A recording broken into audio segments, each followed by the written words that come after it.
Okay,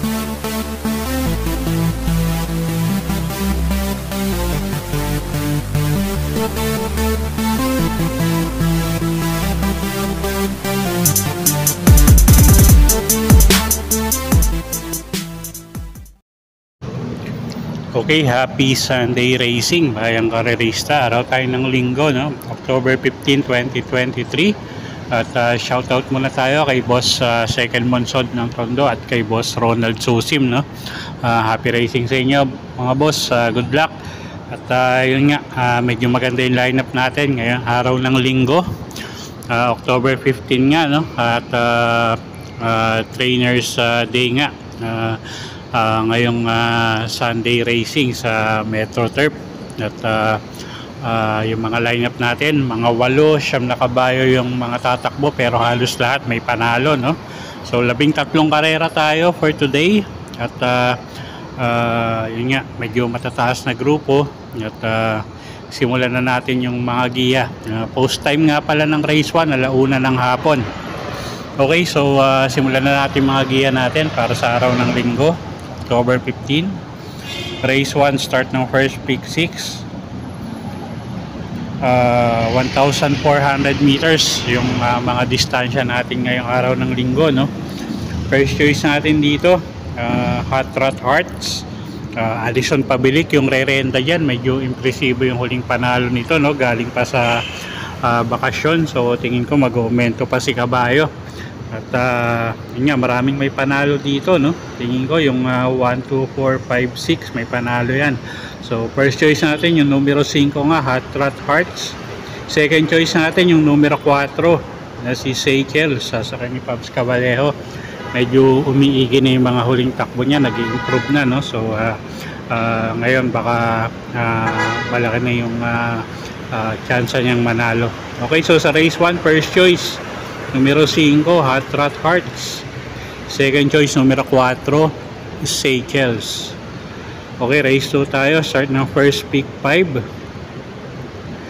1,400 meters ulit ang distansya natin dito. Okay, magandang karera to, no? At medyo mataas na grupo nga. At first choice natin, numero 7, La Liga Pilipina. At AR Villegas yung re-renda dyan, gamay ng hinete. Medyo maganda yung post position niya. At medyo may katulinan tong karerang to, no? Ang daming matulin. So at ito naman si La Liga Pilipina, pwedeng isunod. Second choice natin yung numero 2 na si Euroclidon. Jeff Sarati yung sasakay dyan, isang dramating kabayo, pero pwede ring isabay. At tingin ko sila yung makikinabang pag nagkaroon ng lutsahan sa unahan. Okay, so sa race 2, first choice numero 7, La Liga Pilipina. Second choice numero 2, Euroclidon. Okay, race 3 tayo. Start ng first winner take all. 1,400 meters ang distansya natin, 8 kalahok. First choice natin numero 2, Bahandi. Sasakay ni JM Estorque. At medyo magaganda yung mga ikinikilos nito ng mga huling takbo niya, no? At tingin ko mag-i-improve pa yung kondisyon ni kabayo. At siya nga yung first choice natin dito. Second choice numero 1, Basket of Gold. Kelvin Abobo na yung re-renta ngayon, medyo nabitin na karaan to. At tingin ko mag-aumento pa, no? At pwedeng pangsama, pangdehado yung numero 8 na si Lucky Leia, sasakay ni Dan Camanyero.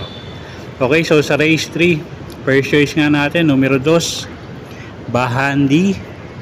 Ang second choice natin yung numero 1 na si Basket of Gold. Third choice natin yung numero 8 na si Lucky Leia. Okay, next race tayo, race number 4. Start ng second pick 6. 1-4 yung distansya natin dito. Isa na naman magulong karera, no? First choice na rin natin dito, numero 1, Electrify. Jericho Serrano yung sasakay dyan. At nakaraan medyo kumilos na to or sinubukan na, no? At maganda nga ngayon itinakbo niya nakaraan. So tingin ko mag-i-improve pa ngayon. Second choice natin yung numero 3 na si Havana Onana.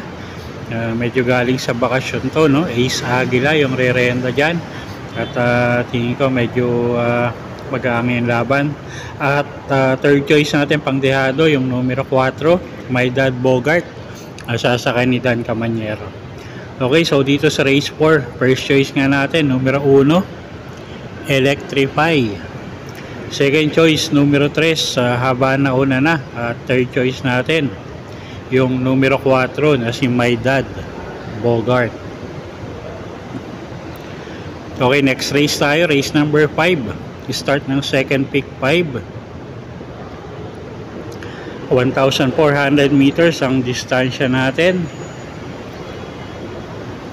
Okay, first choice natin dito yung numero 5 na rin, no? Si Love Radio, Jan Alvin Guse yung sasakay dyan.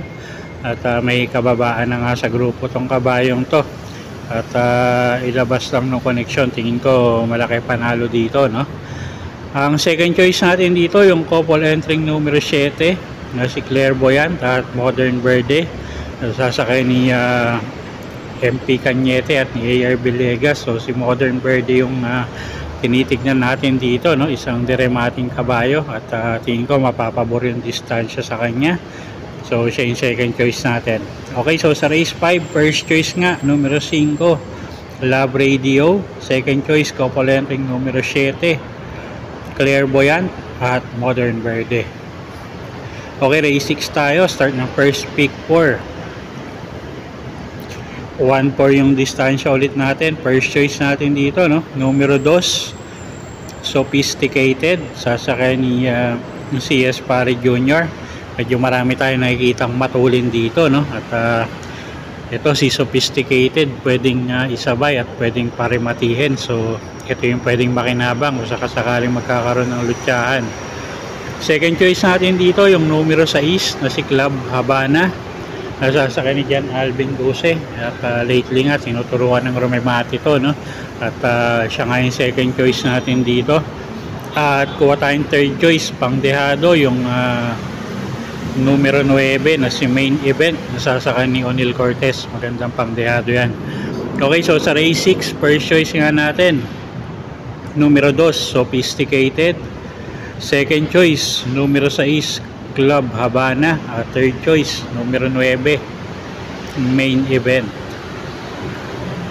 Okay, race 7 tayo. Start ng second winner take all. 1,400 meters ang distansya natin dito. 7 kalahok at halos lahat may panalo, no? Hindi nakakalayo yung mga tiyempo nila. First choice natin dito yung numero 5 na si Work From Home at Mark Angelo Alvarez yung sasakay dyan. At medyo tingin ko napakagaang na ng laban niya ngayon. At isang diremating kabayo. Second choice natin yung numero 2 na si Autumn Shower, sasakay ni Nelson Esteban. At ito pwedeng iuna, pwedeng isabay. So tingin ko malaki rin panalo nito, no? So dagdag na lang kayo dyan kung may kursunada kayong iba. Okay, so sa race 7, first choice nga numero 5, Work From Home. Second choice numero 2, Autumn Shower. Okay, race 8 tayo. Start ng third pick 6. 1,400 meters ang distansya natin dito. First choice natin numero 6, Hakim, nasasakay ni Elvin Abrea. At medyo impresibo yung huling takbo nito. At tingin ko mag-aumento pa si kabayo. At siya nga yung first choice natin sa race 8. Second choice, couple entry numero 1, Hombre at Highly Honored. Pabs Cabalejo at Kelvin Malapira yung re-renta dyan. Yung si Hombre pwedeng isabay, pwedeng parimatihin. Si Highly Honored pwedeng iuna. So tingin ko malaki panalo nitong dalawang to, no? So sa race 8, first choice nga natin numero 6, Hakim. Second choice, couple entering numero 1, Hombre at Highly Honored. Okay, next race tayo, race number 9. Start ng third pick 5.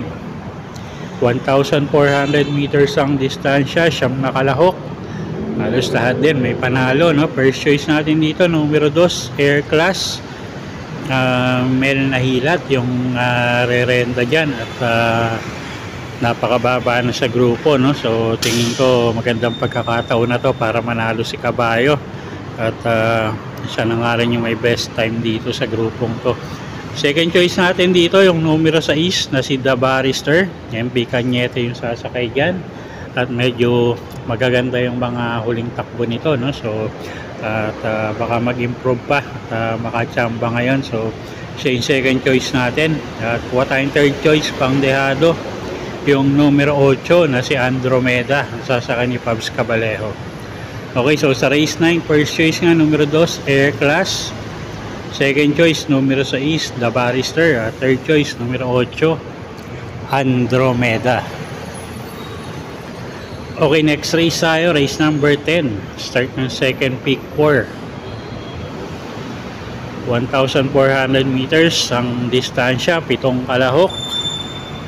Halos lahat may panalo, lahat to may panalo, no? So first choice natin numero 1 El Mundo, AR Villegas yung sasakay dyan. At magaganda yung ikinikilos ni El Mundo under AR Villegas, no? So at tingin ko ang kupa yung distansya. So siya yung first choice nga natin. Second choice natin yung numero 6 na si Stripe of Pink, sasakay naman ni Dan Camanyero, isang deremating kabayo din. At tingin ko may panalo din to, no? Dahil nga sa distansya. Okay, so sa race 10, first choice nga natin numero 1 El Mundo, second choice numero 6 Stripe of Pink. Okay, race 11 tayo. 1,400 meters ang distansya natin dito, 7 kabayo na naman. Okay, first choice natin dito yung numero 2, no? Walking on Sunshine, Ace Aguila yung sasakay dyan. At medyo maganda yung huling panalo nito. At impresibo nga, no? At sobra pang nanalo. So tingin ko kaya pang umulit ni kabayo. Second choice natin yung numero 5, isang dehado, Sultanov, CL at Vincula yung re-renta dyan. At wag lang masyadong ikaskas sa unahan to. Tingin ko mananalo, no? Kung isusunod lang at parerematihin, tingin ko malaki panalo ni kabayo. Okay, so sa race number 11, first choice nga numero 2 Walking on Sunshine, second choice numero 5 Sultanov. Okay, race 12 tayo, penultimate race, 1,400 meters ang distansya, 8 kalahok, lahat may panalo.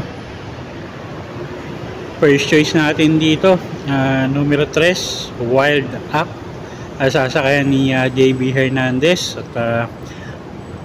At tingin ko inaayaw lang ng connection to, no? Pag nilabas tingin ko malaki panalo. Second choice natin yung numero 6 na si Speak Easy, sasakayan ni Alison Pabilik. At wag lang masyadong maiwan at tingin ko malaki panalo at medyo baka mapabor yung distansya niya ngayon, no? So malaki panalo nito. At kuha tayong third choice yung numero 1 na si Ran Sapran, saka naman ni Jeff Bakaykay. Okay, so sa race 12, first choice nga numero 3 Wild Act, second choice numero 6 Speak Easy, at third choice numero 1 Ran Sapran. Okay, race 13, last and final race tayo. 1,400 meters ang distansya. First choice natin dito, no? Numero 1 na rin na si Chef Cat, Alison Pabilik yung sasakay dyan, isang deremating kabayo. At siya yung first choice natin dito. Second choice numero 3 Barayong, sasakay naman ni JM Estorque, isang deremating kabayo din pero pwedeng isabay, no? At tingin ko malaki rin panalo nito.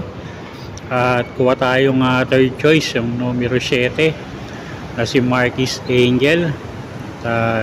Malaki panalo niya, so siya yung second choice, third choice natin dito pang dehado. Okay, so sa race 13, first choice nga numero 1 Chef Cat, second choice natin yung numero 3 na si Barayong, third choice natin numero 7 Marquis Angel. Okay, so yun po yung mga giya natin para sa araw ng linggo, October 15, 2023. Sana po yung makatulong sa pagpili nyo ng mga tatayaang kabayo. Inulit ko po, kayo pa rin po masusunod kung saan nyo itataya yung pinagpaguran yung pera. Good luck po at happy Sunday racing, bayang karerista.